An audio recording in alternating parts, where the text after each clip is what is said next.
All right, athletes, welcome back for another edition of Mobility Monday. We are going to keep exploring that three-dimensional hip that we talked about last week. We've covered medial hip, we've covered lateral hip, and now we're going to cover the biggest muscle group in our body, or one of the biggest muscle groups, and that's the posterior hip. What I've already done with Ella is put a band up near the top of her hip crease, near the head of the femur. That's the leg that we're going to have biased in front, so we'll definitely be trying to feel a big stretch in that posterior hip. So Ella, come out a couple steps, extend your right foot in front of your left, and all she's going to start to do is hinge at the hips, keeping her neutral spine the entire time. You can either keep your right toe on the ground or you can have that toe pitch up depending on the intensity of the stretch.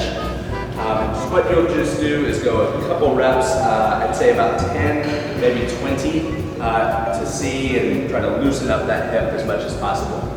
One thing you can start to add is as she's in a hinged position, so chest is parallel to the floor, we can start to drive hips side to side.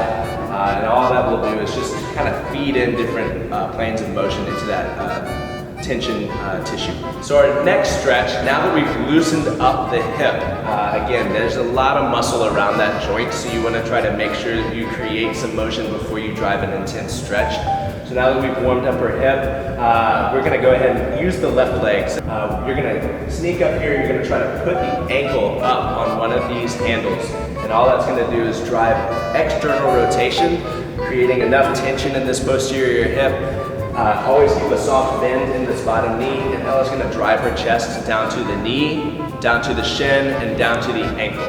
All right, and all you're going to do is just vary the intensity by either keeping the chest up higher, or if you're feeling pretty good and loose, you can drive that chest as far down to the leg as you want.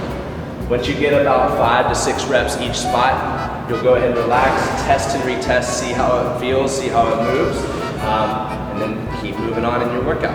All right guys, so that covers up the medial, the lateral, and the posterior hip. So we will finish off this series next week out of these 4-week cycles with the anterior hip. Kind of take you away from the desk, restore that function and mobility to get you back to performing at top notch. All right, any questions, just send my way and we'll see you at the gym.